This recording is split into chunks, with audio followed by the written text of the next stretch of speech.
Hi everyone, my name is Rebecca Davies and I am an artist.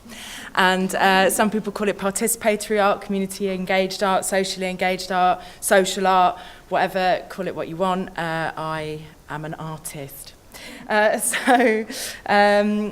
was born in Elephant and Castle in South East London, and this is important to me because now, having done a BA in illustration at Glasgow and an MA at RCA back down in London in video and sound and stuff, I've been working on projects on my own and collaboratively in Elephant and Castle for over 8 years now. So if you were to take a map of London and put a line through the centre of that map, at the heart of that line, right in the centre, is Elephant and Castle. So needless to say, it is wanted land, earmarked for demolition, if it hasn't been torn to the ground already, sadly. So a project that began as a series of illustrations of the place where I was born has evolved into many projects over the years, and I've been working for many years now with an artist called Eva Sayevitz. And it's taken the form of a studio space for local residents or artists and designers from across London to take up residence in the belly of the Elephant and Castle shopping centre and make work in response to being there. So working with locals on collaborative outcomes, it's been about visibility of local groups that feel invisible when their homes are being developed. Basically, they feel voiceless. So that studio space. Small things happen here. The kind of small things that make a difference.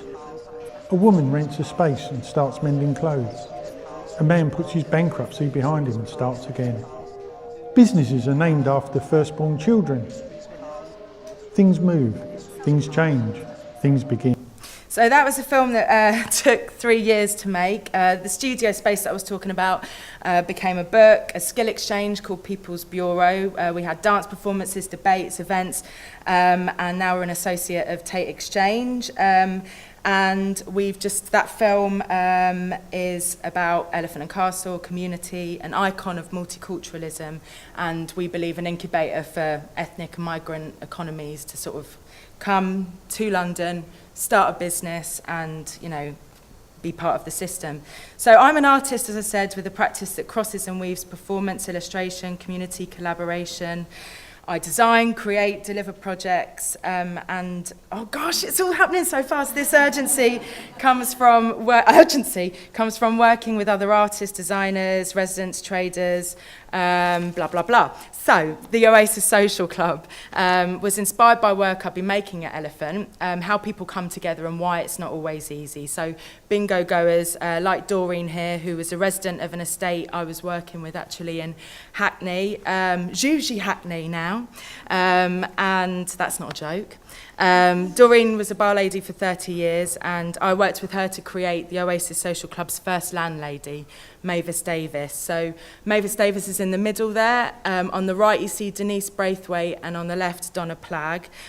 This process of working with somebody to sort of collaboratively create these characters happened in Stoke, Preston and Hull.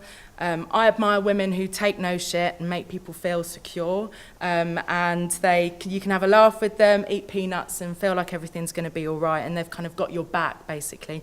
And I believe that there's these women in every community across the UK. So in Stoke-on-Trent we created Barb Forshaw, and together with a committee of local representatives, the Oasis Social Club Committee, we formed a manifesto. So this all sort of happens before the club gets there. The club arrives, I sort of, as the landlady, serve from the bar. We have a programme of kind of performance, debate, discussion, and here the manifesto in Stoke, this is Stoke-on-Trent, was delivered to the council and outlined that, oh God, it's so tiny, sorry, but this is the community of a residential area in Stoke-on-Trent who felt that the area was fractured for a variety of reasons, and they were sick of feeling unheard and looked down on. So they wanted a space to socialise. Their corner shop pub community space had been shut. They wanted a space to, and I believe sort of working men's clubs, pubs or whatever, historically have not just been about having a pint and a packet of crisps, but also a place to sort of organise and kind of get together and create banners for protest, whatever it might be. So they wanted the pub back. This was back in 2015. And last year I joined forces with a resident of Portland Street and an artist, Anna Francis. And we created the Portland Inn project. So here you see a couple of residents taking part in that. We've now set up the Portland Inn project community interest company and are trying to, we're negotiating community asset transfer of this pub.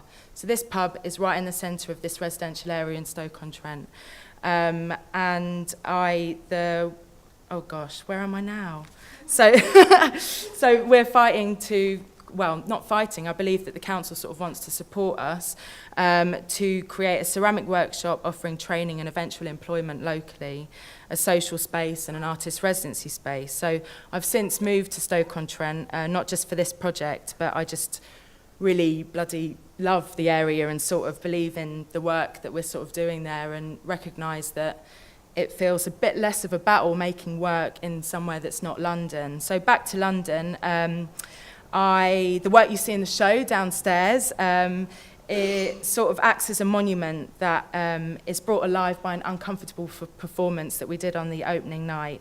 So a banquet takes place. So it's these ceramics wares, you can see one of them there, where they're people from Ridley Road Market. So it's a location similar to Elephant and Castle in East London, known for its multiculturalism and ad hoc trade, and shares the same threat of sort of surrounding development of luxury flats and all that. And the performance is called Art Wash. So here you see the first installation of it. Myself, led by another artist, staged the closure of a gallery in Stoke Newington and created an estate agency. So that was the first place that we did this performance, where people uncomfortably ate off those plates of faces of people that were being shoved out of the area. So can I just quickly say, my adamant refusal to distinguish art from design in my practice comes from my social stance. Unity is strength, strength is solidarity, and not just now more than ever do we need to cooperate and collaborate, but we always have done, I think. Just make the work. Thanks.